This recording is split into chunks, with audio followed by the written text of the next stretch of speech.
Falling in love in 6 acts, a passion play, or what happens when you fall down that long well of passion over a person, a game, a sport, a belief, and your heart goes boom, and your mind leaves town.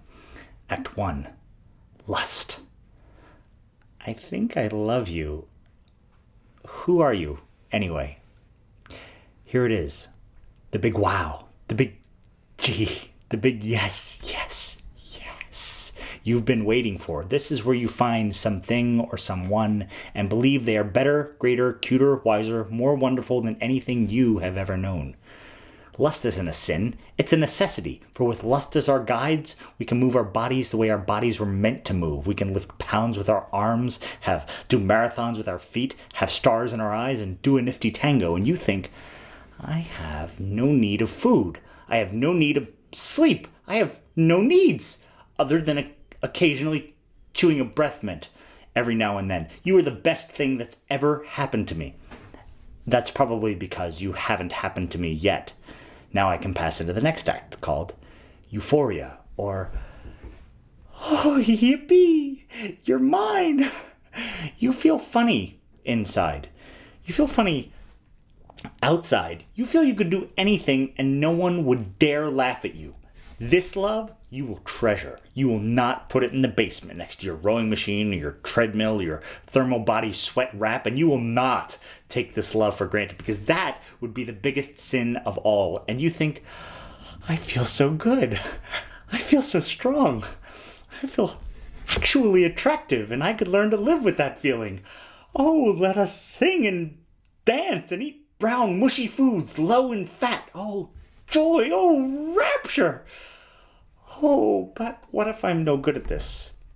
Oh, I am no good at this. I am a dingy speck on the wall of humanity, and look how badly painted that wall is. I'm becoming very, very afraid.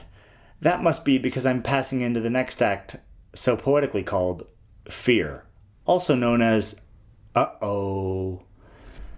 This is where the doubt begins, where the mind comes back from shopping, yells at the heart, binds and gags it to a lounge chair to allow guilt, failure, and remembrances of things past to sit in for a nice game of bridge. This is where you fear what you need most. If it's a person you love, you fear being foolish in front of them. If it's a sport, you fear being foolish in front of many, many people at the same time. And you think, oh no, what if I'm wrong? What if my heart has blinders on? It's had blinders on before. In fact, it had dark, heavy patches taped all over it. How can anyone love me if I don't love myself? I mean, I love myself. There are just some parts between the top of my head and the bottoms of my feet that could use some improvement. I'm not demeaning myself. I have relatives who do that. Act 4, disgust, and the strange desire to eat everything in sight, hide in your room, and watch old Gidget movies with friends from high school. Now comes that unavoidable time when you say to anyone who will listen, what the heck am I doing anyway?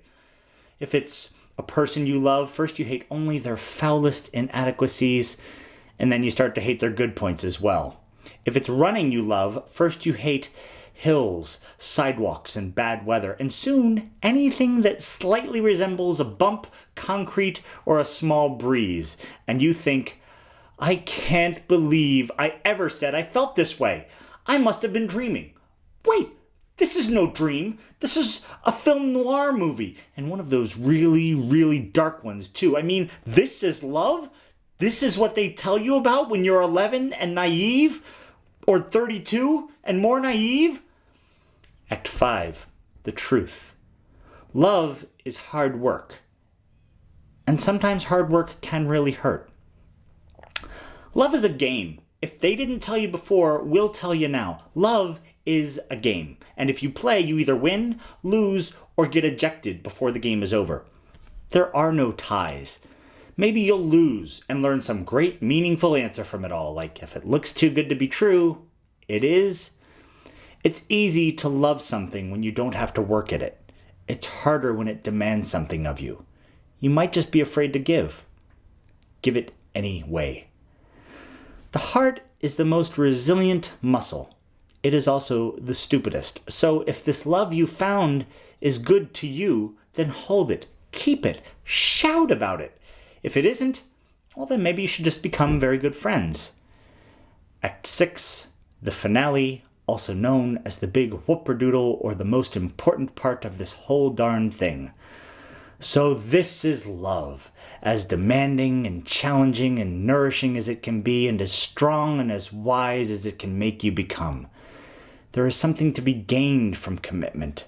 There are rewards for staying when you would rather leave. And there is something to be said for running up that hill when you would rather slide down it. And so you do not turn love away. You let it come and perch upon your shoulder. You do the tango.